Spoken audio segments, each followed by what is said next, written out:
Hey everybody, welcome to Huntsville Biz Talk, brought to you by Nectar Bridge.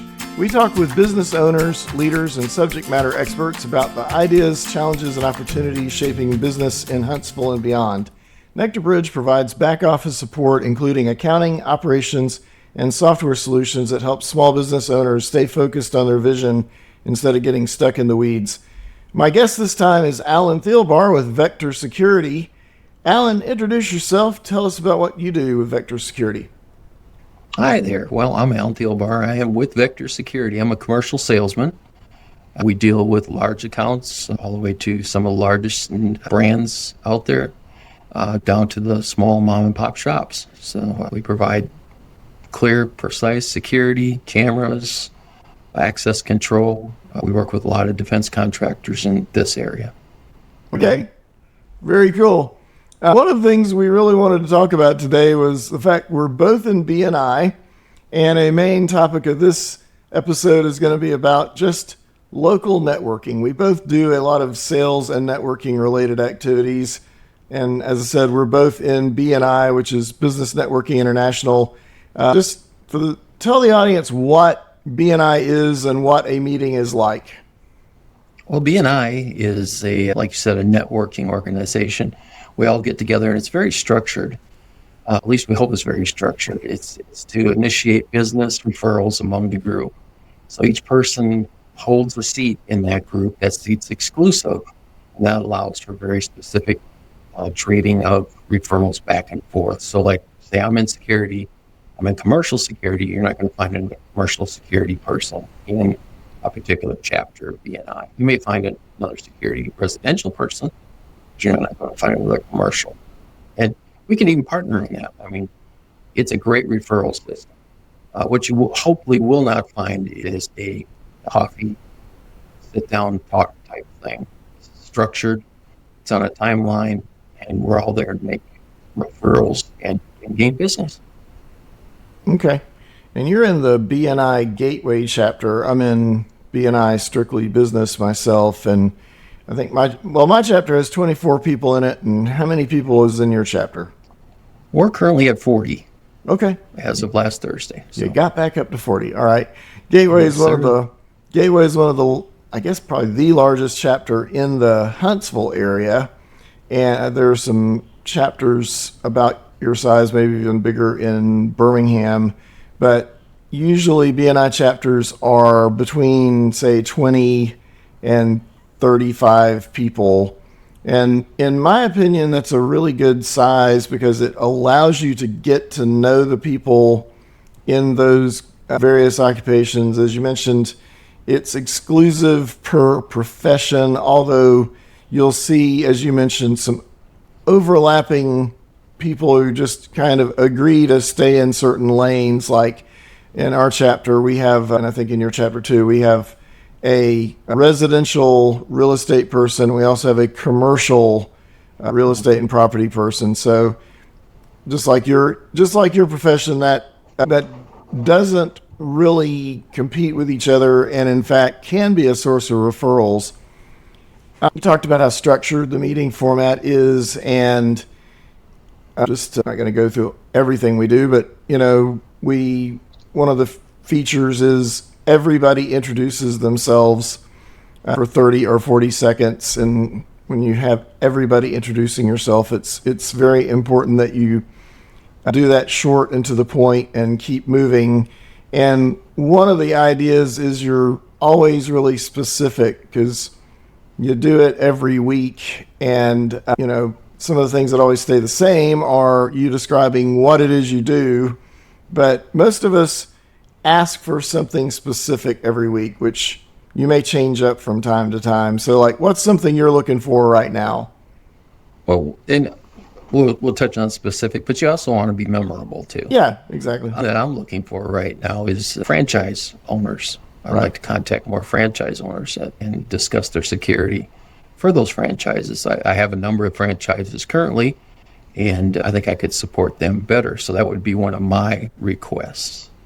Now, I want to be memorable, and I stood up and probably put that into some sort of something that triggered laughter or something in the room. And so everybody would say, hey, oh yeah, I remember that. Yeah, Anya Rhodes, our mortgage broker, talked about working with people who have mattress money. And that Yeah. was the phrase that has stuck with me 2 days later. It's like, people who have mattress money. That is just not something I would have expected her to say. So yeah, being specific and concrete and memorable and organized, because we've all been at some event where somebody starts, or just a social gathering, and somebody starts introducing themselves, and 4 or 5 minutes later they're still introducing themselves. And the funny thing is, you'd think that is a sign of really big extroversion or something like that, but I think sometimes it's the people who have the hardest time getting started are also the people who have the hardest time getting stopped. Yes. Yes, I totally agree with that one. It's like, how I do I end totally this do. sentence? And you know the structure of BNI, you get the bell and you get the Yes. ding, and you Ding. know where that end is. I've been to a smaller, like 15 chapter BNI, where it's actually a coffee club at this point. They don't Yeah. use the ding, and they go off into a tangent like that. I shouldn't say tangent, but they go off track, and that's not what you want. You want business. You want them to say what you want, how people can help you get there, and then move on. You're not there to sell yourself per se, or your items that you're selling. You're there to gain a referral from other people. Right. So you want to do that as quickly as possible and as formatted as possible. Right. And I'll sweep one other corner about what happens in the meeting, and then mention something that I think is really important about that kind of structured networking outside the meeting, which is the one-to-one. The thing that we also do inside the meeting is have a featured presentation. I think your chapter used to have two. Do you still have two, actually? We still have two, yes. Okay. So some chapters have two. My chapter has one, and it varies, but somewhere between 6 or 7, as much as 10 minutes, but generally not more than 10 minutes.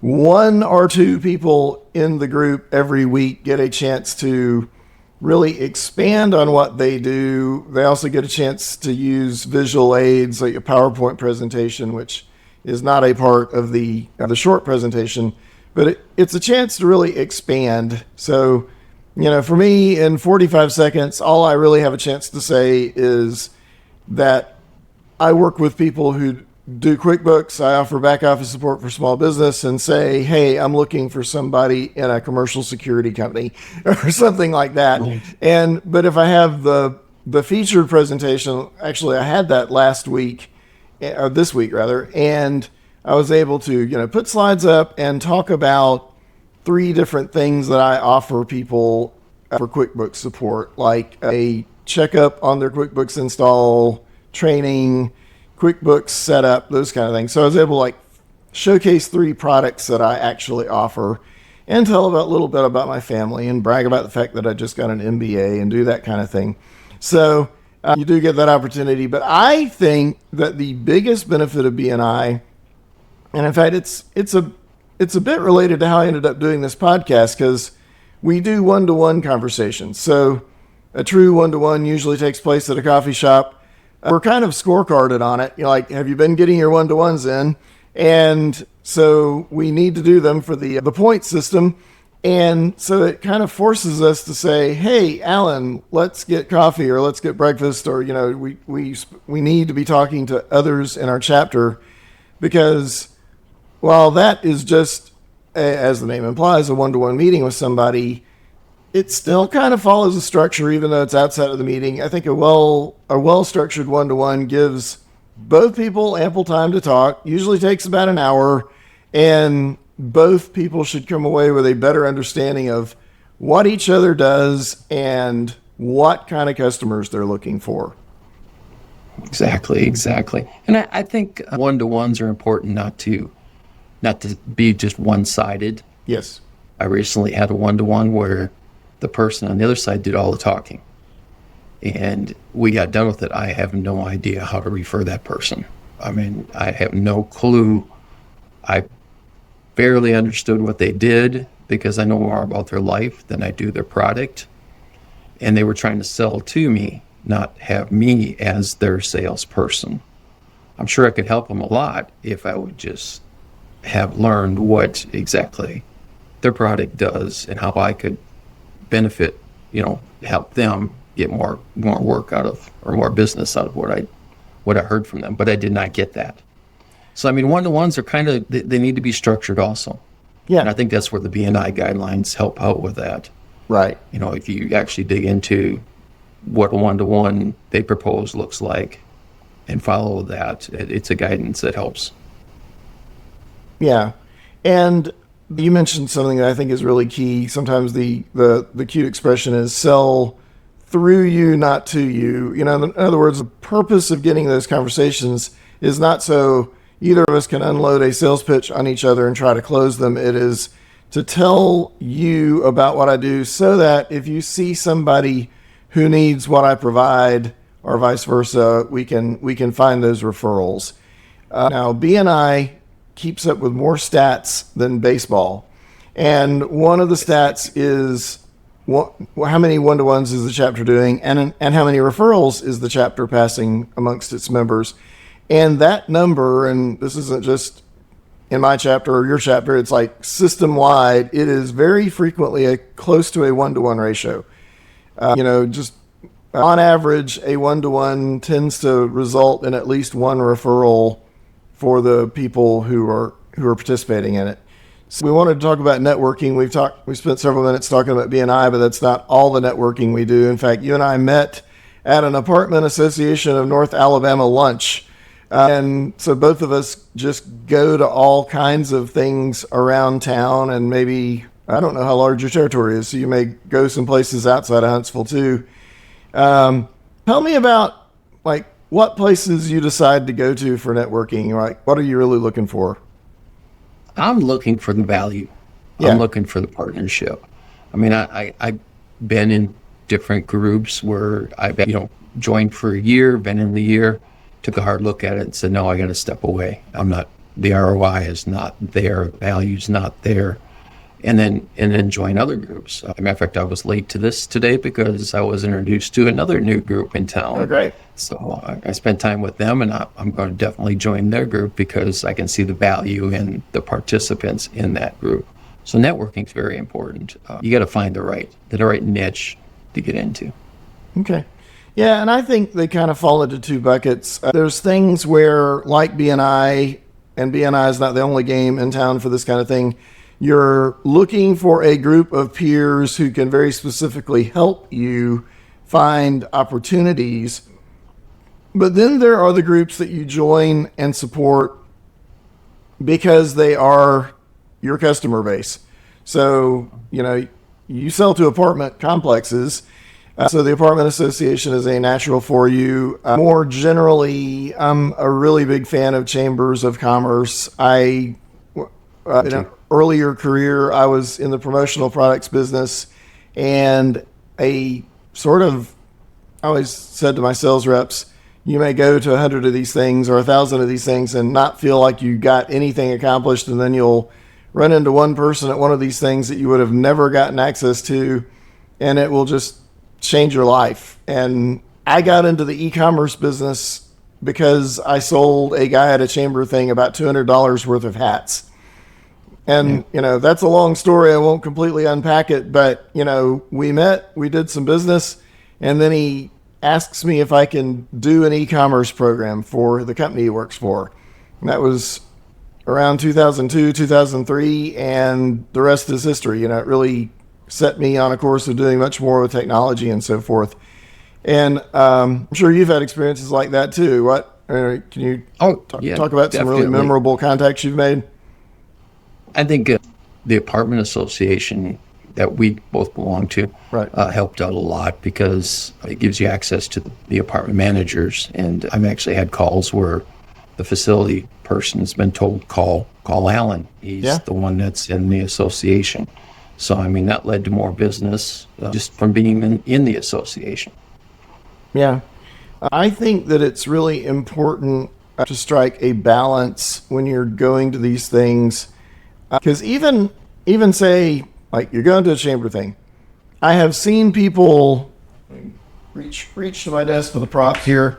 I've seen people, and they're handing out business cards like this, just And they're just like, don't get me wrong, I hand out a few business cards everywhere I go, but like it's like they're dealing poker, and they're handing out cards and they're unloading the elevator pitch on everybody they meet, and it feels very forced. I had in another town, in another place, in another decade, I had a commercial real estate person walk up to me and say, I'm in the commercial real estate business. Are you by chance looking for a warehouse or office space? And I said, no, my father actually owns the building we're in, so I think we're set. But let me tell you about and by the time I got that far, she had turned around and was saying the exact same thing to somebody else.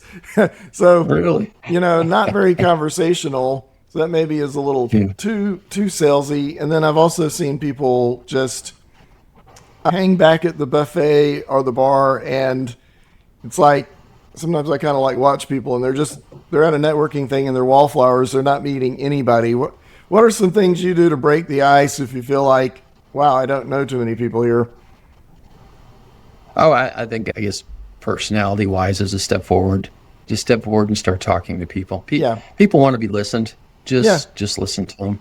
Yeah. Just listen to them. That's the best.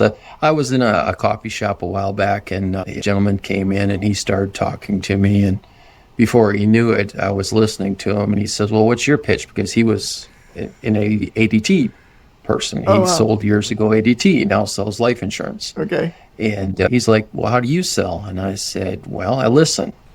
And he talked some more, and I said, no, do you want to buy an alarm system? Because I let him talk. And he looked at me and said, that's a good one. Because I had listened to him. I didn't get in there, didn't interfere with him. And then, of course, he didn't buy, but he was impressed with the sales technique. So, yeah. I mean, it's not a wallflower thing. Like you say, stand in the corner. It's not that type. You've got to get out there. It's almost like you're in the elevator and you got to start talking. Nice shoes. Yeah. And that opens up the conversation. Yeah. And then go from there. The rooms that I really love are where I know maybe 25 to 30% of the people there. Because that's to me, that's like the right level of easy. I can walk up and talk to somebody I know, but guess what? If I just stay there and talk to the person I already know, I'm not really moving the needle at all. Here's another BNI trait. I think, a lot of us who are in BNI kind of are real deliberate behind the scenes about doing this. Like we will walk, we will act as wingmen, wingwomen for each other, and like kind of walk us toward people and, say, hey, you need to get to know that person. And it's not just the BNI crowd. A lot of people in the chamber ambassadors, so forth, people who just do this all the time are really great about, helping people get that stride.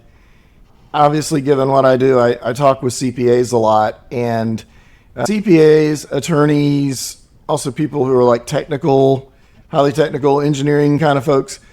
The way they describe doing this, I actually realize that they have a level of nervousness or maybe even distaste for doing these kind of networking activities that is as intense as, say, we might feel about absolute cold calling or door knocking.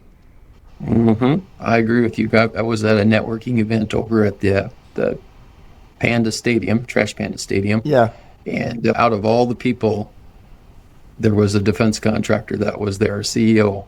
Yeah. And I think he definitely was not. He was cold and not approachable. Yeah. Even though I tried, I was shut down immediately. But exactly what you just said about him. I think you're correct on that one. As you said, you tried, and I sometimes take it as a personal challenge, is get somebody who is that uncomfortable, try to get them talking, and just, set the business aside, just get them talking about something, and just see if you can break that ice. Sometimes it's just kind of like what I turn it into. Well, Alan, the question I always ask as I'm kind of landing the plane on these kind of discussions is, what question do you wish I had asked you? Oh, gosh. This is how I tell if people have been listening to my podcast, because I ask that every time. Do you? Okay. And I should have been more prepared for it. Oh, I'm just picking at you. You know, we covered everything B&I. Yeah, maybe too We much. covered other groups. Maybe if you would ask me what a difference was between B&I Yeah, and the other groups that's a great that I question. see when I'm out there. Yeah, Some smaller groups are more intensive.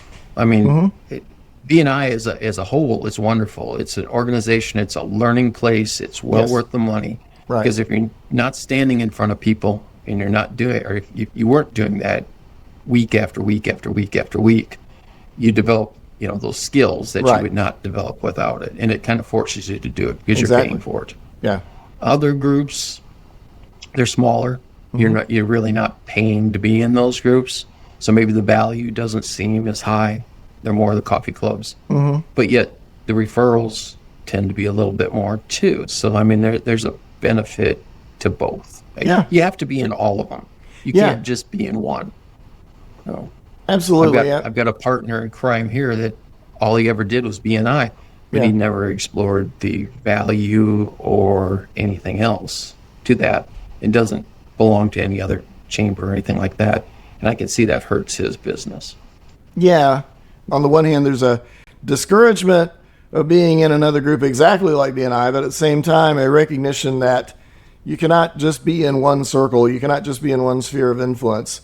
So going and doing and being part of different organizations, and something I'll say about that is organizations that aren't necessarily quote unquote networking organizations. Go be a part of things that you do just because you're interested in them. I'm in the Madison Community Orchestra, and I'm purely do that because I'm a woodwind player. But I've done business with people in that organization. So, go do different things and get out there. And something you alluded to, it's great for the training aspect of it. You just develop that muscle, and it gets easier the more you do it. So with that, on this rainy Friday afternoon, I will leave it there. Alan, I appreciate you being on, and Well, thanks, Gary. let's schedule another one-to-one soon. Oh, definitely over breakfast, hopefully. Over That's my breakfast, favorite thing. absolutely.